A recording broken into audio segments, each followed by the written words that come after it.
നമ്മൾ ഇന്ന് കാണാൻ പോകുന്നത് വീടെക് എന്ന് പറയുന്ന ഒരു ഷോപ്പാണ്. ഇതൊരു ഫാക്ടറി കൂടിയാണ്. ഇവിടെ വന്ന് നിങ്ങൾക്ക് ഓണിയൻ കട്ടിംഗ് മെഷീന്, കോക്കനട്ട് സ്ക്രേപ്പർ, കരിമ്പ് ജ്യൂസ് അടിക്കുന്ന മെഷീന്, പിന്നെ വന്ന് മിക്സി, ഗ്രൈൻഡർ, പിന്നെ നോൺ സ്റ്റിക്കിൻ്റെ പാത്രങ്ങൾ, പിന്നെ ട്രൈപ്ലൈ പാത്രങ്ങൾ എല്ലാം ഇവർ വെച്ചിട്ടുണ്ട്. അപ്പോൾ ഇവർ വന്ന് മാനുഫാക്ചററാണ്. അത് മാത്രമല്ല, നമുക്കൊരു വീട്ടിലിരുന്ന ഒരു ബിസിനസ് ഇല്ലെങ്കിൽ ഒരു കൊമേഴ്ഷ്യൽ ഒരു ബിസിനസ് അങ്ങനെയൊക്കെ ചെയ്യുന്ന ആഗ്രഹമുണ്ടവർ ഈ നമ്പറിൽ കോൺടാക്റ്റ് ചെയ്യാം. ഫസ്റ്റ് ഈ വീഡിയോയിൽ നമ്മൾ ഇന്ന് കാണാൻ പോകുന്നത് ചപ്പാത്തി മേക്കറാണ്. ഈ വീഡിയോയിൽ സംസാരിക്കുന്നത് തമിഴിലാണ്. എന്താണെന്ന് വെച്ചിട്ടുണ്ടെങ്കിൽ എനിക്കൊരു തമിഴ് ചാനൽ കൂടെ ഉണ്ട്. അപ്പോൾ അതിലിടാൻ വേണ്ടിയിട്ടാണ് ഞാൻ എടുത്തത്. പക്ഷേ ഇത് കേരളത്തിലുള്ളവർക്ക് ഭയങ്കര യൂസ്ഫുൾ ആയിരിക്കും എന്ന് വിചാരിച്ചിട്ടാണ് ഞാൻ എൻ്റെ മലയാളം ചാനലിൽ ഈ വീഡിയോ ഇട്ടിട്ടുള്ളത്. പിന്നെ ഓൺലൈനായിട്ട് നിങ്ങൾ ഇവിടെ നിന്ന് പർച്ചേസ് ചെയ്യാം. പിന്നെ നേരിട്ട് പോയി കണ്ട് പർച്ചേസ് ചെയ്യുകയാണെങ്കിൽ അതിലും നിങ്ങൾക്ക് കുറച്ച് നല്ലതായിരിക്കും. അതുകൊണ്ട് ഫുൾ ഡീറ്റെയിൽ വീഡിയോ ആണ്. അപ്പോൾ നല്ലൊരു വീഡിയോ ആണ്. കണ്ടിഷ്ടപ്പെട്ടിട്ടെങ്കിൽ ഒരു ലൈക്കും തരണേ. അപ്പം നമ്മൾ ഓണറിനായിട്ട് സംസാരിച്ച് അതിൻ്റെ ഡീറ്റെയിൽസ് എല്ലാം നോക്കാം. வணக்கம்ங்க. என்னென்ன புது ப்ராடக்ட்ஸ் நம்ம கடையில் வந்துருக்குங்க. இன்னைக்கு வந்து சப்பாத்தி மேக்கர்ஸ் பற்றி பார்க்க போகிறோம்ங்க. அதாவது சப்பாத்தி மேக்கர் அப்படின்னாலே வந்து திடீர்னு வீட்டுக்கு கேட்பாங்க. வீட்டுக்கு இல்லை, இது வந்து ஒன்லி கமர்ஷியல் சப்பாத்தி மேக்கர்ஸு.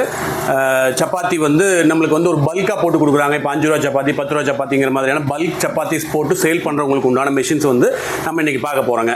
இந்த ஷாப் எங்கன்னா எங்களோட ஷாப் வந்து வீடெக்குங்க. வீடெக் வந்து பார்த்திங்கன்னா காந்திபுரம் பஸ் ஸ்டாண்ட்லேருந்து கணபதி போகிற வழியில் மேம்பாலம் வரும். அதாவது செகண்ட் மேம்பாலம் வரும். அதாவது டெக்ஸ்டூல் மேம்பாலம் சொல்லுவாங்க. டெக்ஸ்டூல் மேம்பாலம் ஏறி இறங்கின உடனே இமீடியட் லெஃப்ட் எடுத்தீங்க அப்படின்னா 4 நம்பர் ரேஷன் கடை வரும். 4 நம்பர் ரேஷன் கடையிலேருந்து கடைசி வந்து ரைட் திரும்பினீங்கன்னா பேசிக் சப்பாத்தி மேக்கருங்க. இது வந்து நம்மளுக்கு 7 இன்ச் வரைக்கும் நம்ம பண்ணலாம்.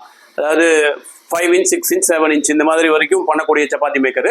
இதெல்லாம் வந்து ஹாஸ்டல்ஸ்க்கு, அப்புறம் வந்து 5 ரூபா சப்பாத்தி பண்ணுறவங்களுக்கு, இந்த மாதிரியான ஸ்மால் சப்பாத்திஸ் பண்ணுறவங்களுக்கு எல்லாத்துக்குமே இது வந்து யூஸ்ஃபுல்லாக இருக்கும். ஹாஸ்டல் அப்படின்னா நான் சொல்கிறது வந்து நாட் ஓன்லி ஹாஸ்டல், இது வந்து ஹாஸ்பிட்டல்ஸ் அண்ட் இந்த மாதிரியான செல்ஃபாக ஃபுட்டு வந்து ப்ரொவைட் பண்ணக்கூடிய அந்த கமர்ஷியல் கன்சர்ன்ஸ்க்கு வந்து இதெல்லாம் நல்லா யூஸ்ஃபுல்லாக இருக்கும். அப்புறம் வந்து கல்யாண மண்டபத்தில் மெயினாக வந்து இந்த ப்ராடக்ட் பொறுத்தளவுக்கு வந்து கல்யாண மண்டபத்தில் இப்போ வந்து ரொட்டி ஃபுல் காசும் கொடுக்குறாங்க, சூடாக கொடுக்குறாங்க. அந்த கல்யாண மண்டபங்களில் இந்த மாதிரி இமீடியட்டாக வந்து நம்ம ரொட்டியும் ஃபுல்காவும் பண்ணி கொடுக்கறதுக்கு இந்த மிஷின்ஸ் நல்லா யூஸ்ஃபுல்லாக இருக்குங்க. இது வேணா ப்ரைஸ் வேணா நம்ம கடைசியில் சொல்லிக்கலாங்க. இப்போ வந்து நம்ம மற்ற ப்ராடக்ட்ஸையும் பார்த்துடலாம். இந்த சப்பாத்தி மிஷின்ஸில் எத்தனை வகை இருக்குங்கிறதையும் பார்த்துடலாம். என்ன மிஷின் ஆனது? இதுவும் சப்பாத்தி மேக்கிங் மிஷின் தாங்க. இது வந்து ஃபுல்லி ஆட்டோமேட்டிக். நீங்கள் அப்பால பார்த்தது வந்து பார்த்தீங்கன்னா செமி ஆட்டோமேட்டிக். அது வந்து ஒன்லி சப்பாத்தி ப்ரெஸ்ஸு. இது வந்து பார்த்தீங்கன்னா கம்ப்ளீட்டாக உங்களுக்கு சப்பாத்தி வந்து உங்களுக்கு வெளியிலேயே வந்துடும். இது நம்ம மெயினில் வந்து நம்ம வந்து பால் மட்டும் போட்டோம் அப்படின்னாக்கா ஃபைனலாக வந்து வெளியில் வர்றது வந்து பார்த்தீங்கன்னா ஃபுல்கான்னு சொல்லுவாங்க. ஃபுல்கா மாதிரி வெளியில் வந்துடும். நல்லா நார்த் இந்தியன் சப்பாத்தி மாதிரி வந்துடும். அதுக்கப்புறமா நீங்கள் ஆயில் ஏதாவது அதுக்கு வேணும்னா ஆயிலை வந்து நீங்கள் மேலே போட்டு அது வந்து ட்ரை ஆகாமல் வச்சுக்கலாம். இது வந்து காமனாக வந்து எல்லா இடத்துலையுமே, அதாவது ஆஷ்ரம்ஸு, இந்த மாதிரி ஹாஸ்பிட்டல்ஸு, இந்த மாதிரி நிறைய பல்க் குக்கிங் லொக்கேஷன்ஸு, தேவஸ்தானம், ஸோ இந்த மாதிரி லொக்கேஷன்ஸில் இந்த மிஷின்ஸ் வந்து ரொம்ப ரொம்ப யூஸ்ஃபுல்லாக இருக்கும். அதாவது ஒரு 1000 சப்பாத்தி 2000 சப்பாத்தி ஒட்டுக்க கம்ப்ளீட்டாக பண்ணுறவங்களுக்கு வந்து இது வந்து ரொம்ப டைம் சேவிங்ஸ். ரெண்டாவது என்னன்னா இது வந்து பெரிய அளவில் வந்து அமௌண்ட் சேவிங்கும் ஆகும் உங்களுக்கு. அதாவது ஒரு ஆள் போட்டு நிறைய வந்து எக்ஸ்பென்சஸ் மெயின்டைன் பண்ணி பண்ணுறதை விட இந்த மிஷின் பொறுத்தளவுக்கு வந்து அவங்களுக்கு ரொம்ப பியூட்டிஃபுல்லாக இருக்கும். ரொம்ப செலவு கம்மியாக இருக்கும். இதுல வந்து பாத்தீங்கன்னா 1000 பீசஸ் பண்ணலாம். 1 ஹவர்ல 1000 பீசஸ் பண்ணலாம். நீங்க வந்து இது பர் டேல வந்து ஒரு 2000 சப்பாத்திஸ் யூஸ் பண்றவங்களுக்கு இந்த மிஷின்ஸ் போதும். ஏன்னா 2 ஹவருக்கு மேல வந்து அவங்க வந்து ப்ராசஸே பண்ணிட்டு இருக்க முடியாது. 2000 சப்பாத்திஸ் பர் டே போடுறவங்களுக்கு இந்த மிஷின் ரொம்ப சூப்பரா இருக்கும்.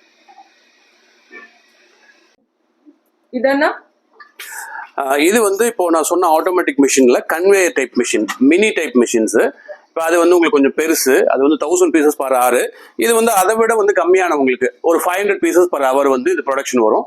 இதில் ஜஸ்ட் நீங்கள் வந்து மேலே பால் போட்டிங்கன்னா போதும். இந்த பால் வந்து அப்படியே கண்டினியூவாக போய் இது வழியாக வந்து சூடாகி அதுக்கப்புறமா போய் ஃபயர் ஆகி வெளியில் கீழே வந்து நம்மளுக்கு வந்து ஒரு ஃபுல்காவாக வந்து சேர்ந்துடும். இது எல்லாமே வந்து ஃபுல்கா மிஷின்ஸ். கரெக்டாக சொல்ல போனால் இது சப்பாத்தி மிஷின்னு சொல்ல முடியாது. ஏன்னா இதில் சப்பாத்தி வராது, ஃபைனலாக வர்றது ஃபுல்கா தான் வரும். சப்பாத்தி மாதிரியே தான் இருக்கும். கிட்டத்தட்ட 90% வந்து சப்பாத்தி மாதிரியே தான் இருக்கும். இப்போ நீங்கள் இதை வந்து சப்பாத்தியாக போடணும் அப்படின்னா நான் இதுக்கு சொன்ன ப்ரீவியஸ் மிஷின்ஸில் ட்ரை பண்ணலாம். ஓரளவுக்கு சப்பாத்தி மாதிரி கொண்டு வரலாம். பட் இந்த மிஷினில் பொறுத்தளவுக்கு வந்து ஃபுல்கா தான். கடைசியாக வர்றப்ப வந்து நம்மளுக்கு அந்த நார்த் இந்தியன் ஸ்டைலில் தான் வரும். இந்த மிஷின் பற்றி சொல்லுங்கண்ணா. இது வந்து பார்த்தீங்க அப்படின்னாக்கா ஒரு மணி நேரத்துக்கு 1000 பீசஸ் எடுக்கக்கூடியது. இதில் என்ன யூனிக் இதில் வந்து ஒரு யூனிக் ஃபியூச்சர் என்னன்னு பார்த்தீங்க அப்படின்னா, மற்ற மிஷின்ஸ்ல எதுவுமே வந்து உங்களுக்கு திக்னஸ் வேரியேஷன்ஸ் பண்ண முடியாது. நாங்கள் ஒரு சைஸ் வந்து உங்களுக்கு ஃபிக்ஸட் பண்ணி கொடுத்துருவோம். அந்த சைஸில் தான் நீங்கள் ஆப்ரேட் பண்ண முடியும். மாவோட கன்சிஸ்டன்சியை இன்க்ரீஸ் பண்ணி டிக்ரீஸ் பண்ணீங்கன்னா மட்டும்தான் வந்து இந்த மிஷின்ஸ்ல எல்லாமே வந்து அந்த திக்னஸ் டிக்ரீஸ் ஆகும். பட் அதில் அப்படி இல்லை, அதில் ஒரு செட்டிங்ஸ் இருக்கு, எக்ஸ்ட்ரா செட்டிங்ஸ். உங்களுக்கு வந்து அந்த சாம்பரே வந்து முன்ன பின்னாடி போகும். அப்போ அதனுடைய அந்த சப்பாத்தியோடைய திக்னஸ் வந்து இன்க்ரீஸ் அண்ட் டிக்ரீஸ் ஆகும். அதனால அது வந்து ரொம்ப யூஸ்ஃபுல்லான மிஷின். அதாவது ரொம்ப ஹெவி அப்ளிகேஷன்ஸ் இருக்கிறவங்களுக்குலாம் அதை யூஸ் பண்ணிக்கலாம். இந்த மிஷின் பொறுத்தளவுக்கு வந்து போர்ட்டபிள் கிடையாது. இது வந்து கிட்டத்தட்ட 150 kg வெயிட் வரும்.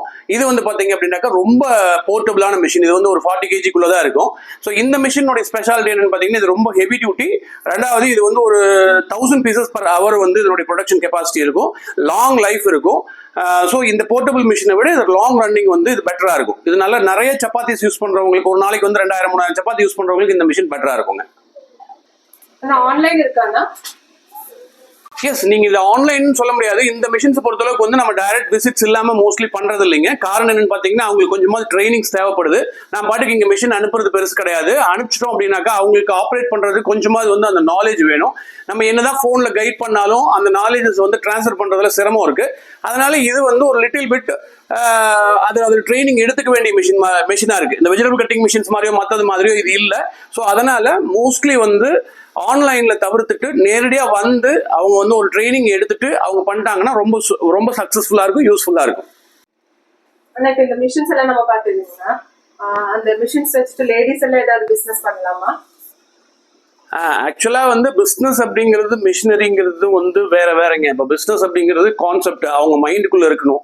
மிஷின் வந்து நிறைய இடத்துல நிறைய மிஷின்ஸ் கிடைக்குது. பட் மிஷின்ஸ் பொறுத்தளவுக்கு மிஷினுக்காக வேண்டி பிசினஸ் பண்ண ஆரம்பிச்சாங்க அப்படின்னா அது சக்சஸ்ஃபுல்லா வராது.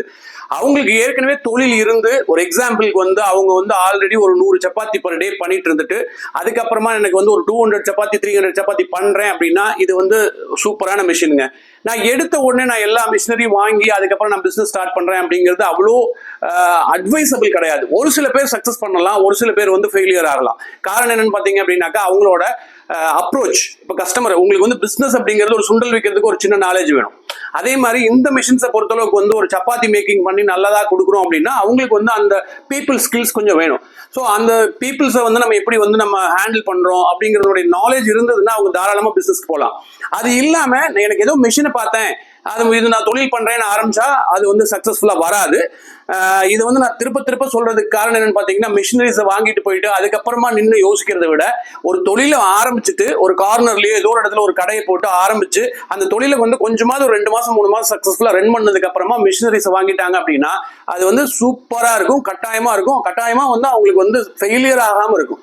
ஸோ இட்ஸ் மை அட்வைஸுங்க. அதனால மோஸ்ட்லி முதல்ல எடுத்த உடனே வந்து மிஷினரிஸ் வாங்குறதுக்கு ட்ரை பண்ண வேண்டாம். முதல் தொழிலை கத்துக்குவாங்க, தொழிலை வந்து பண்ணிட்டு அதுக்கப்புறமா வந்து மிஷின்ஸ் வாங்குறது ஈஸிங்க. இந்த மிஷினோட சர்வீஸ் எல்லாம் எப்படின்னா, இந்த மிஷின் வந்து 1 year வாரண்டியில வருதுங்க. இது வந்து பிடெக் வாரண்டின்னு ஜெனரலாக நாங்கள் சொல்லுவோம்.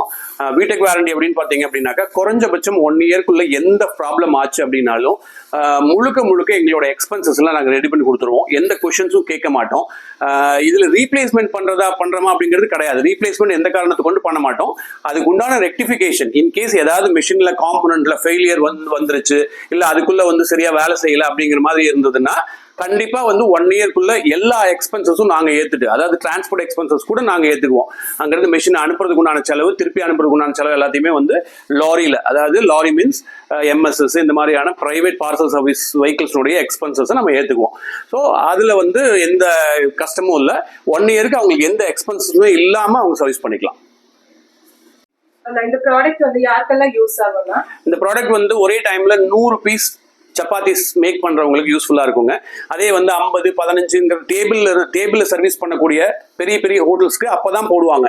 அந்த மாதிரியான பர்பஸ்க்கெல்லாம் இது வந்து யூஸ் பண்ண முடியாது.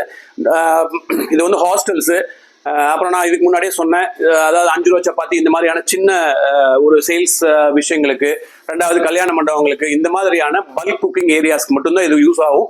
1000 2000 அல்லது 200 300ங்கிற மாதிரியான அளவுகளில் இது வந்து சப்பாத்தி உருவாக்கக்கூடியவங்களுக்கு வந்து இது ரொம்ப கமர்ஷியலாக யூஸ்ஃபுல்லாக இருக்குங்க. வீட்டுக்கு வந்து இந்த வீட்டுக்கு நிறைய பேர் கேட்பாங்க. வீட்டுக்கு இந்த மிஷின்ஸ் யூஸ் பண்றதுல நிறைய காம்ப்ளிகேஷன்ஸ் இருக்கு. என்ன காரணம்னா வீட்டுக்கு வந்து மீறினாலே ஒரு 30 பீஸ் தான் பண்ணுவீங்க. இந்த 30 பீஸ்க்கு வந்து நீங்க இதை ஆன் பண்ணி 10 மினிட்ஸ் வெயிட் பண்ணி உங்களுக்கு வந்து அதை பண்றது அவ்வளவு சாத்தியக்கூறுகள் இல்லை. அதனால வந்து வீட்டுக்குங்கிறப்ப எனக்கு என்கொயரிஸ் வந்து எடுக்க வேண்டாம். வீட்டுக்கு இருக்கிறவங்க எனக்கு கால் பண்ணவே வேண்டாம். எஸ், பேசிக் பிரைஸ் வந்து பாத்தீங்க அப்படின்னாக்கா இது வந்து இன்க்ளூடிங் GST 48,000 வருதுங்க இந்த மிஷின். இதுலயே வந்து அடுத்ததெல்லாம் வந்து 55, 70 அந்த மாதிரியான பிரைஸ் ரேஞ்சஸ்ல வேற ரேஞ்சஸ்ல இருக்குங்க. அதாவது எல்லாமே கிடையாது, நீங்க ப்ராடக்ட் நிறைய இருக்கு. நான் சொன்னது எல்லாமே வந்து சப்பாத்தி பிரஸ் பத்தி சொல்லியிருக்கேன். சப்பாத்தி எனக்கு கன்ஃபியூஸ் பண்ணிக்க வேண்டாம். நீங்க டைரக்டா வந்து என்னோட வெப்சைட்ல செக் பண்ண சொல்லுங்க. பிரைஸ் கீழே வந்து டிஸ்கிரிப்ஷன்ல கொடுத்துருப்பேன். அந்த பிரைஸ் எல்லாமே வந்து பார்த்துக்க சொல்லுங்க. ஸோ அதுதான் வந்து கரெக்டான பிரைசிங்கா இருக்கும். ஏன்னா நான் இதை பத்தி சொல்லியிருப்பேன், வீடியோல வந்து சைஸ் தெரியாது, அவங்க வந்து இதை விட பெருசுன்னு நினைச்சுப்பாங்க. ஸோ அதனால வந்து 7 inch சப்பாத்தியினுடைய பிரைஸ் வந்து நான் இப்போ இண்டிகேட்டடா சொல்லியிருக்கேன். நான் வந்து 48,000 வருதுங்க. ஸோ அதுக்கப்புறமா இருக்கிறது எல்லாமே வந்து ஸ்டெப் பை ஸ்டெப்பா பிரைஸ் வந்து ஜாஸ்தியா இருக்கும். எஸ், எங்களோட மேனுஃபேக்சரிங் மெயின் ப்ராடக்ட்னு எடுத்துட்டீங்க அப்படின்னா இந்த வெஜிடபிள் கட்டிங் மிஷின், இதுதான் எங்களோட ஸ்டார்டிங் ப்ராடக்ட். இதுல வந்து 3 ரேஞ்ச் வச்சிருக்கோம். வெஜிடபிளுக்குன்னு ஒரு ரேஞ்சு, சிப்ஸ் மிஷினுக்குன்னு ஒரு ரேஞ்சு, சிப்ஸ்லயே வந்து பாத்தீங்கன்னாக்கா பனானா சிப்ஸ்க்குன்னு ஒரு ரேஞ்ச். 3 டைப் ஆஃப் மிஷினரிஸ் நம்ம வந்து வச்சிருக்கோம் சிப்ஸுக்குன்னு. அது போக வெஜிடபிள் கட்டிங் மிஷின்ஸ்க்கு வந்து 2 மிஷின் வச்சிருக்கோம். ஒன்று வந்து பாத்தீங்க அப்படின்னா கேட்டரிங் சர்வீஸ் பண்றவங்களுக்கு, அதாவது நிறைய யூசேஜஸ் ஒரு நாளைக்கு வந்து ஒரு 7 மணி நேரம் 6 மணி நேரம் தொடர்ந்து யூஸ் பண்றாங்க அப்படின்னா இந்த மிஷின் வச்சிருக்கோம். வெஜிடபிள் கட்டிங் மிஷின்ல ஹெவி டியூட்டி வச்சிருக்கோம். இன்னொன்று வந்து ரெகுலர் ஹோட்டலுக்கு வந்து பாத்தீங்க அப்படின்னா ஒரு நாளைக்கு 200 கிலோ டெய்லி வந்து கட் பண்றீங்க அப்படின்னா இந்த மாதிரியான மிஷினரிஸ் வந்து இனஃப்ங்க. இதெல்லாம் எங்களோட மேனுஃபேக்சரிங் ப்ராடக்ட். அடுத்து வந்து பாத்தீங்க அப்படின்னாக்கா ஆனியன் பீலர்ஸ் பண்றோம். இருக்கிறதுலே ஆனியன் பீலர் வந்து ரொம்ப யூனிக்கான பீலருங்க. எங்களோட பீலர் பொறுத்தளவுக்கு வந்து கையில உரிக்கிற மாதிரியே வரும். நீங்க இந்த சாம்பிள்ஸ் எல்லாமே பாருங்க. கையில உரிச்சா எந்த மாதிரியான ஒரு குவாலிட்டி இருக்குமோ அதே மாதிரி இருக்கும். கார்லிக்கும் குவாலிட்டி இருக்குமோ அதே மாதிரி இருக்கும். கார்லிக்கும் வந்து அதே மாதிரி உறிஞ்சு வந்துடும். ஸ்மால் ஆனியனும் அதே மாதிரி உறிஞ்சிடும். பெரிய ஆனியனும் பண்ணிக்கலாம். அதுக்கப்புறம் பொட்டேட்டோ, இஞ்சி, ஸோ இது எல்லாமே வந்து பெரிய ஆனியன் பண்ணிக்கலாம். அதுக்கப்புறம் பொட்டேட்டோ வந்து ஈஸியாக பீல் பண்ணிக்க முடியும் அந்த மிஷின்ஸை வச்சுட்டு. அதுக்கப்புறம் ஒரு மெயின் ப்ராடக்ட்னு எடுத்துட்டீங்க அப்படின்னா இந்த மாதிரியான மிக்ஸி கிரைண்டர் ஐட்டம்ஸுங்க. ஸோ இந்த ஐட்டம்ஸ்லாம் நம்ம மேனுஃபேக்சர் பண்றது இல்லை, அதாவது இது வந்து நம்ம இம்போர்ட் பண்ணி கொடுக்குறோம். இந்த மிஷினரிஸ் எல்லாமே வந்து பார்த்தீங்க அப்படின்னாக்கா இது வந்து ஜூசர்ஸ் சொல்லுவாங்க. இதில் வந்து ஹெவி டியூட்டி ஜூசர்ஸ் இது எல்லாமே. இது வந்து பார்த்தீங்கன்னா கிட்டத்தட்ட ஒரு 3 லிட்டர்ஸ் வரைக்குமே வந்து இது ஒரே டைம்ல வந்து ஜூஸ் வந்து எடுத்துக்க முடியும். ஸோ இங்க இருக்கிற மிக்சிஸ் எதுவுமே 3 லிட்டர்ஸ் எடுக்க முடியாது. ஏன்னா 3 லிட்டர்ஸ் அப்படிங்கிறப்ப வந்து இது எல்லாமே வந்து சின்ன மிக்சிஸ். இதெல்லாம் இந்தியன் மிக்சிஸ், அது இம்போர்ட்டட் மிக்சிஸ். ஸோ இந்த மாதிரியான மிக்சி ஐட்டம்ஸ் வந்து நம்ம நிறைய பண்றோம். அது போக இந்த சட்னி அரைக்கிறதுக்கு உண்டான மிக்சி, கமர்ஷியல் மிக்சிஸ்ல வந்து பாத்தீங்கன்னா ஆனியன், அந்த மாதிரி ஆனியன் பாத்தீங்க அப்படின்னாக்கா உங்களுக்கு வந்து மசாலா ஆனியன் இதெல்லாம் போட்டு ஒட்டுக்கா மசாலா தயார் பண்றதுக்கு, இஞ்சி பூண்டு பேஸ்ட் அரைக்கிறதுக்கு உண்டான மிஷின்ஸ் வந்து இந்த பெரிய மிக்சிஸ்ல பண்றோம். ஸோ அது வந்து சட்னி அரைக்க முடியாது. இந்த பெரிய மிக்சி அரைக்கிறப்ப இது ஒன்று மட்டும் எல்லாத்துக்கும் கொஞ்சம் தெரிஞ்சுக்கணும். ஸோ இந்த மிக்சியில வந்து ஜென்ரலா எல்லாரும் சட்னி அரைக்கிறதுக்கு யூஸ் பண்ண முடியும்னு நினைச்சு வாங்கிட்டு போயிடுறாங்க. அது சொல்றது இல்லை. ஸோ வாங்கிட்டு போயிட்டு இருக்காங்கன்னா சட்னி வந்து குறைன்னு தான் வரும். ஏன்னா இது வந்து RPM கம்மி. இது வந்து 2800 RPM தான் வந்து இது வரும். இதெல்லாமே வந்து 18,000 RPM வரும். ஸோ 18,000 RPMல தான் வந்து உங்களுக்கு இதெல்லாமே நல்லா வரும், சட்னி எல்லாமே நல்லா வரும். அதுக்கப்புறம் யூனிக் ப்ராடக்ட் பார்த்தீங்கன்னா கரும் ஜூஸ் மிஷின்ஸ்ல வந்து பெட்ரோல், எலக்ட்ரிக்கல், பேட்டரி 3 வேரியன்ட்ஸ் பண்ணிட்டு இருக்கிறோம். ஸோ பெட்ரோல், ஸோ இதுதான் எங்களோட ஹையஸ்ட் சேல்ஸ். இந்த 3 வேரியன்ட்ஸ் தான். சப்பாத்தி மிஷின், இது ஆனியன் பீலர் மிஷின், இது எல்லாமே எங்களோட மேனுஃபேக்சரிங். இது போக சின்ன ஐட்டம்ஸ் வந்து கோகனட் ஸ்கிராப்பரு, இது வந்து கோகனட் ஸ்கிராப்பரு, இது எல்லாமே எங்களோட ப்ராடக்ட்ஸ். ஸோ இந்த ப்ராடக்ட்ஸ்க்கு எல்லாத்துக்குமே நாங்கள் வந்து ஃபுல் ஃப்ளெட்ஜ் கேரண்டி கொடுத்துருவோம். மற்றதுக்கு எல்லாத்துக்குமே வந்து எங்களோட டீலர் சப்போர்ட் இருக்கு. எங்களோட மேனுஃபேக்சரர் கிட்ட இருந்து நாங்கள் வாங்கி ஸ்பேரை வாங்கி நம்ம வந்து உங்களுக்கு கொடுத்துருவோம். அதுவும் நீங்கள் எதுவுமே கவலைப்பட வேண்டியதில்லை. நாங்கள் சேல் பண்ணுற ப்ராடக்ட் எல்லாமே மோஸ்ட்லி வந்து வாரண்டி கவர் ஆகி தான் வரும். ஒரு சில ப்ராடக்ட் மட்டும் வாரண்டி கவர் ஆகாமல் வரும். அது நெசசரின் இந்த மாதிரி ப்ராடக்ட்லாம் பார்த்தீங்க அப்படின்னாக்கா இதில் வந்து வாரண்டி கவர் ஆகிறதில்ல. என்ன காரணம்னா இது இம்போர்ட்டட் ப்ராடக்ட், பட் யூஸ்ஃபுல்லான ப்ராடக்ட். இது வந்து ஆனியனை பொடியா நறுக்கிறதுக்கு வந்து நம்மளுக்கு தேவைப்படுது. கட்டாயமா வந்து இது வந்து ஒரு சின்ன ஹோட்டல்ஸ்க்கு வீட்டுகளுக்குலாம் வந்து இது தேவைப்படுது. ஸோ தேவையின் அடிப்படையில் வாங்கி வச்சிருக்கோம். ஸோ இது வந்து இதுல வந்து சின்ன ஆனியன் இந்த மாதிரி வந்து நம்மளுக்கு வந்து தோசை மேல போடுறதுக்கு இதுகளுக்கு எல்லாத்துக்கும் வந்து ரொம்ப யூஸ்ஃபுல்லா இருக்கும் இந்த மிஷின். கரும்பு ஜூஸ் மிஷின் பற்றி சொல்லிடுறேன். மொத்தம் 3 மிஷின் சொன்னேன் இல்லைங்களா. ஒன்று வந்து மினி மிஷின். இது வந்து பார்த்தீங்கன்னா 100 ஜூசஸ் வந்து பர் டே அதுக்குள்ள பண்ற மாதிரி இருந்ததுன்னா இந்த மிஷின் தாராளமா ஓகே. இதுவும் வந்து பாத்தீங்க அப்படின்னாக்கா பெரிய மிஷின்ஸ்க்கு என்னென்ன ஸ்பேர்ஸ் இருக்கோ அதே தான் இருக்கும். மோட்டரோட சைஸ் அண்ட் கியர் பாக்ஸோட சைசஸ் மட்டும் சின்னதா இருக்கும். ஸோ இதனுடைய லைஃப் டைம் வந்து பாத்தீங்கன்னா 100 ஜூசஸ் பண்றீங்க அப்படின்னா கண்டிப்பா 1.5 இயர்ஸ் டு 2 இயர்ஸ் எந்த சர்வீசஸும் இல்லாம ஓடும். அதே வந்து நீங்க வந்து ஜம்போ எடுத்துட்டீங்க அப்படின்னா இன்னொரு ப்ராடக்ட் இருக்கு. இந்த ப்ராடக்ட் பொறுத்தளவுக்கு வந்து ஜம்போன்னு பேரு. அந்த ஜம்போ மிஷின்ஸ் எடுத்துட்டீங்க அப்படின்னாக்கா உங்களுக்கு வந்து 46,000 rupees வரும். அது வந்து உங்களுக்கு கிட்டத்தட்ட ஒரு நாளைக்கு வந்து ஒரு 200 பீஸ் 200 கப் 300 கப் அந்த மாதிரி யூஸ் பண்ற ஹெவி யூஸ்க்கு வந்து யூஸ்ஃபுல்லா இருக்கும். எஸ், நெக்ஸ்ட் இந்த ப்ராடக்ட் பாத்தீங்க அப்படின்னா சுகர் கேன் ஜூஸ் மிஷின்ல பெட்ரோல் மாடல். ஆக்சுவலா இந்த பெட்ரோல் மாடல் கோயம்புத்தூர்ல நாங்க தான் அறிமுகப்படுத்தினோம். அதாவது மினி சுகர் கேன் வெர்ஷன்ல பெட்ரோல் மாடல் கிட்டத்தட்ட 4 இயர்ஸ்க்கு முன்னாடி நாங்க வந்து இன்ட்ரோடியூஸ் பண்ணோம். ஸோ இதுதான் வந்து எங்களோட ப்ராடக்ட்லயே ஹை சேல்ஸ் ப்ராடக்ட். இந்த ப்ராடக்ட் இது வந்து நம்ம கம்ப்ளீட்டா நார்த் இந்தியா வரைக்குமே சேல் பண்ணிட்டு இருக்கிறோம். சவுத் இந்தியா, நார்த் இந்தியா எல்லா பக்கமும் சேல் பண்ணிட்டு இருக்கிறோம். எக்ஸ்போர்ட்டும் நிறைய வந்து பண்ணிட்டு இருக்கோம். ஸோ இது வந்து எங்களுக்கு ஒரு நல்ல ஹை சேல்ஸ் ஆகக்கூடிய ப்ராடக்ட்டுங்க. சப்பாத்தி மேக்கர்ல நிறைய வெரைட்டிஸ் சொன்னீங்க. பால் மேக்கிங் ஏதாவது மிஷின்ஸ் இருக்கா சார்? கண்டிப்பா இருக்குங்க, மறந்துட்டு நான். ஆக்சுவலா வந்து பால் மேக்கிங்க்கு தனியா மிஷின் இருக்கு. இந்த மிஷினை பொறுத்தளவுக்கு வந்து பால் மேக்கிங் மிஷினரிங்க. இது வந்து உங்களுக்கு ஒரு மணி நேரத்துக்கு கிட்டத்தட்ட 650 பால்ஸ்ல இருந்து 700 பால்ஸ் வரைக்குமே மெயின்டைன் பண்ணலாம். இதனுடைய சப்பாத்தியோட சைஸ் வந்து பாத்தீங்கன்னா 5 இன்ச்ல இருந்து கிட்டத்தட்ட வந்து ஒரு 9 இன்ச் சப்பாத்தி வரைக்குமே வந்து உங்களுக்கு மேக் பண்ண முடியாது. 55 கிராம் வரைக்கும் வந்து நம்ம இந்த மிஷினை வச்சு கட் பண்ண முடியும். இதுக்கு வந்து கம்ப்ரஸர் தேவையில்லை, ஒன்லி எலக்ட்ரிசிட்டியில மட்டும் இயங்கக்கூடிய மிஷின். ஸோ இது வந்து வெரி கியூட்டுங்க. உங்களுக்கு வந்து கம்ப்ரஸர் வைக்கிறப்ப வந்து வெளியில கம்ப்ரஸர் ஒன்று தனியாக ஓடிட்டு இருக்கணும், அது வந்து இதில் பண்ணிட்டு இருக்கணும். பட் இது அப்படி இல்லை, ரொம்ப ஈஸியான ஒரு மிஷினரி. இதனோட பிரைஸும் 48,000 rupees வருங்க. எஸ், நான் சொல்லியிருக்கிறதெல்லாம் வந்து இப்போ இருக்கிற சொல்லிட்டு இருக்கிற பிரைசஸ் எல்லாம் வந்து இன்க்ளூடிங் ஜிஎஸ்டி குறைஞ்சுதான் கேட்பாங்க. ஜிஎஸ்டி இந்த ப்ராடக்ட்ஸ் பொறுத்தளவுக்கு வந்து குறையவே இல்லை, அதே அண்டர் 18% தான் இருக்கு. அதனால வந்து ஜிஎஸ்டி இதுக்கு வந்து 18% ஜிஎஸ்டில தான் வருதுங்க.